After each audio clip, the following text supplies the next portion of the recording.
साई की बात। बच्चे, तुम्हारी कहानी को मैं जानता हूँ मेरे बच्चे। मुझे पता है कि तुमने क्या क्या संघर्ष देखे हैं, तुमने क्या क्या परिस्थिति झेली है मेरे बच्चे, और कैसे कैसे दिनों को देखकर कोशिश करते हुए तुम उनसे बाहर निकल कर आए हो, ये मैंने देखा है मेरे बच्चे। लेकिन क्या तुमने इस ओर कभी ध्यान दिया है? अब जो भी तुम चाहते हो ना, या जो भी तुम आजकल सोचते हो ना, वो एक महीने में, आज में, कल में या एक साल में वो सच के रूप में घटित हो जाता है। समझ आया तुम्हें? अगर तुम गौर करोगे, याद करोगे ना, तब तुम्हें समझ में आएगा। और ये ऐसे नहीं हो रहा, ये मेरे आशीर्वाद से हो रहा है। क्योंकि पहले ना, जब तुम सोचते थे ना, याद करो, तो वर्षों वर्षों लग जाते थे जो तुम सोचते थे उसे पूरा होने में। लेकिन अब ना कुछ ही दिन या कुछ महीने लगते हैं, लेकिन वो चीज़ें हो जाती हैं। वो बहुत जल्दी होती हैं। जानते हो क्यों? तुमने जो मेरी साइंस और चरित्र का आसरा लिया है ना, मेरा नाम जाप करते हो तुम, उसी का आशीर्वाद है ये। उसी का आशीर्वाद तुम पर बरस रहा है, तुम पर कृपा बरस रही है मेरे बच्चे। और तुम जैसा सोचोगे ना, वैसा तुम्हें मिलता जाएगा, वैसा मिलता जाएगा। और हमेशा सकारात्मक सोचो, तुमसे कहता हूँ, क्योंकि अब जो भी तुम सोचोगे, जो भी चाहोगे ना, वो होता चला जाएगा तुम्हारी जिंदगी में अपने आप। और सुनो, मेरी साइंस और चरित्र का अध्ययन करना, मेरी साइंस और चरित्र को पढ़ना, सीधा सीधा मेरे चरण स्पर्श करना है, तुम्हारे बाबा के चरण स्पर्श करना है मेरे बच्चे। तुम रोज करते हो ना मेरे चरण स्पर्श, और वो मेरी एक सेवा ही है। और जो मेरा बच्चा सच्चे भाव से, सच्चे दिल से मेरी सेवा करता होगा, तो क्या मैं उसकी सोच को, उसके ख्यालों को, उसकी इच्छा को पूरी नहीं करूँगा? क्या उसकी दिल की बातों को मैं सुनूंगा नहीं? मैं सुनूंगा। कुछ मेरे बच्चे तो ऐसे ऐसे हैं कि अपने बाबा को कुछ कहते ही नहीं है, सिर्फ शांत होकर बैठ जाते हैं, सिर्फ मुझे निहारते हैं, देखते हैं, कुछ नहीं मांगते, कुछ नहीं कहते, सिर्फ शांत रहते हैं। अगर मन में दुख भी होता है ना, तब भी बस शांत रहते हैं, कि बस इतना बोलते हैं, बाबा संभाल लो, बस इतना बोलते हैं। ज्यादा मुझसे नाराज नहीं होते, रूठते नहीं हैं। उन्हें लगता है कि जो भी कुछ उनकी जिंदगी में हो रहा है वो मेरी मर्जी से हो रहा है, और जो मैं करूंगा उनके लिए अच्छा होगा। बस वो यही सोचकर मेरे विश्वास पर जीते हैं। तो क्या उनकी उम्मीदों पर मैं खरा नहीं उतरूंगा? मैं उतरूंगा। जो मेरे बच्चे इस तरह के हैं ना, उन पर तो मेरी विशेष कृपा होती है, विशेष कृपा। मैं उन्हें कभी भी कांटा भी नहीं चुभने देता, कभी नहीं। जो मेरा बच्चा मुझ पर इतना विश्वास करता है, उसके साथ मैं कैसे कुछ गलत होने दे सकता हूँ? कभी नहीं। और सुनो, कुछ चीजें मैं जानता हूँ कि किस्मत पर होती हैं, लेकिन इच्छा पर भी होती है ना मेरे बच्चे। अगर अच्छा सोचोगे तो तुम्हारी इच्छा को मैं पूरी करूंगा, जरूर पूरी करूंगा।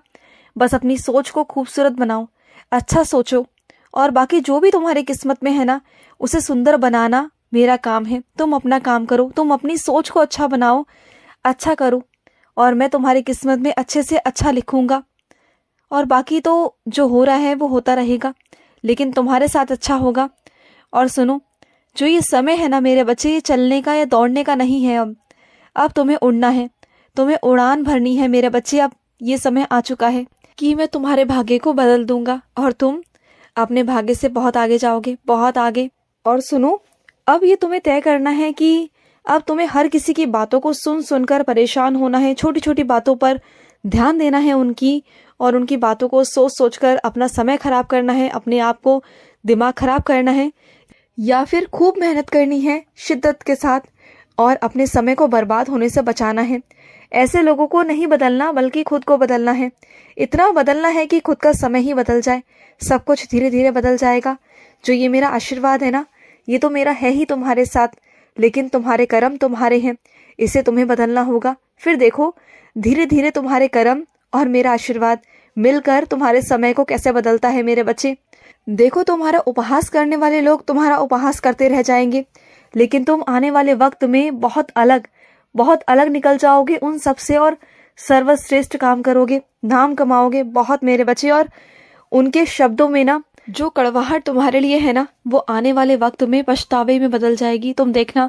और वो तुमसे खुद आकर माफी मांगेंगे, कहेंगे तुमसे कि जो उन्होंने किया तुम्हारे साथ वो गलत किया, लेकिन तुम तब उन्हें माफ कर देना, कोई बात नहीं।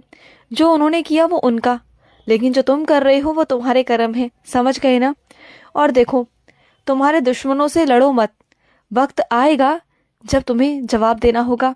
और वैसे जवाब नहीं कि लड़ाई झगड़े से या शब्दों से, नहीं, तुम्हें अपने कामयाबी से जवाब देना होगा, समझ गए ना।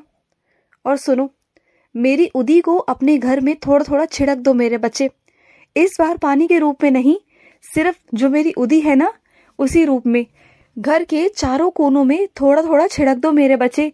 जितनी भी नकारात्मक ऊर्जाएं होंगी, चीजें होंगी, सब तुम्हारे घर से बाहर निकल जाएंगी, चिंता बिल्कुल मत करना। और सुनो, जो तुमने मंदिर में नारियल रखा हुआ है ना, उस पर लाल कपड़ा चढ़ाकर रखना। लाल कपड़े से ढककर और मोली से बांधकर फिर उस नारियल को मंदिर में रखो मेरे बच्चे। तुमने ऐसे ही रखा हुआ है, वैसे मत रखो। और सुनो, जिस बात पर उन लोगों को घमंड है ना, वो घमंड उनका बहुत जल्दी टूट जाएगा। लेकिन तुम चिंता मत करना, तुम सच्चे दिल के हो, अच्छे दिल के हो, तुमने कभी किसी का बुरा नहीं किया ना, तो बस बात खत्म। जाने दो, करने दो उन्हें। कितने दिन करेंगे? 1 दिन, 2 दिन, 10 दिन, महीना, साल, करने दो। वो अपने कर्म गंदे बना रहे हैं, लेकिन तुम अपनी तरफ से एक लफ्ज मत कहना, एक शब्द मत कहना, उन्हें करने दो।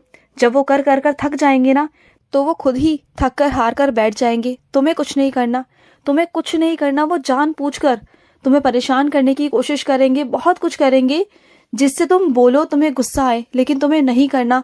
तुम्हें बिल्कुल शांत ठंडे घड़े की तरह रहना है, जिसमें शीतल जल होता है, जो सबको शांति देता है, जो सबकी प्यास बुझाता है, जो सबको ना एक अच्छा सा अनुभव करवाता है, जिसमें शांति आती है। वैसा बनना है तुम्हें, ना कि खौलता हुआ बबूलता हुआ आग। नहीं, वो नहीं बनना तुम्हें। तुम्हें शांत रहना है।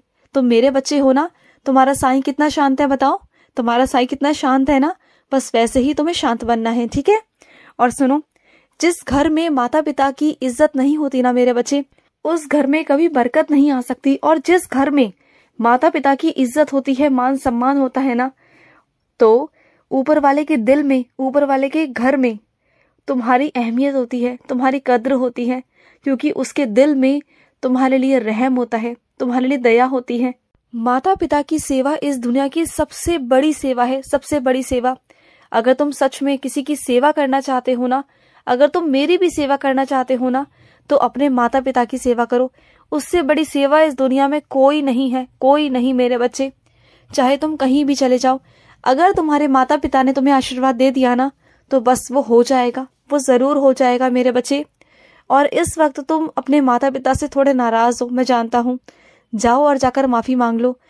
वो तुम्हारे माता पिता ही है ना, वो तुमसे कभी नाराज नहीं रह सकते। तो जाओ और जाकर उनसे माफी मांगो।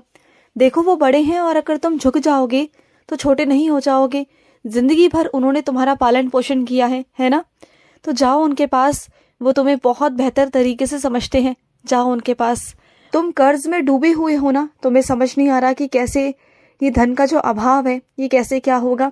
तो चिंता मत करो, एक काम करो, रोज मेरी साईं सा चरित्र का एक अध्याय पढ़ना शुरू करो। धीरे धीरे कर कर जितना भी जो तुम्हारे ऊपर कर्ज है, जिसमें तुम डूबे हुए हो, आर्थिक स्थिति में तुम्हारी बहुत परेशानी है ना, वो सब खत्म हो जाएगी। तुम्हें धन का अभाव नहीं रहेगा, मेरी कृपा होगी, बहुत कृपा होगी। और कुछ मेरे बच्चे तो मुझे इतना बेबस कर देते हैं कि मुझे उनकी जिद को मानना ही पड़ता है। बस मेरे कसकर पैर पकड़ लेते हैं, मेरे चरण पकड़ लेते हैं और छोड़ते नहीं हैं कि साईं मुझे तो वो चाहिए और मैं लेकर रहूंगा आपसे, कैसे भी लूंगा। तो अब मैं तो बेबस हो चुका हूँ, क्या करूं। अब तो मेरे पाँव छोड़ दो, चलो ठीक है, दिलवा दूंगा तुम्हें। तुमने इतनी जिद की है तो दिलवा दूंगा। और सुनो मेरे बच्चे, तुम ना सुबह जल्दी उठने की आदत डाल लो। तुम कोशिश तो बहुत करते हो, लेकिन नाकाम रह जाते हो, लेकिन तुम गलत तरीका अपनाते हो। तुम ना एक काम किया करो, तुम सोने से पहले मुझे याद किया करो। जब भी रात को सोते हो ना, तो मुझे याद करो और देखो कि मैं तुम्हें कैसे सुबह उठाऊंगा। तुम देख लेना, तुम अभी मुझे पहचान नहीं पाए ढंग से। जिस दिन पहचान जाओगे ना, उस दिन तुम्हें समझ में आएगा कि मैं साक्षात आता हूँ। विश्वास तो करो, भरोसा तो करो, एक बार कहकर देखो अपने बाबा से, मैं ज़रूर आऊँगा। खुश रहो। आज का मध्याह्न साई संदेश समाप्त हुआ।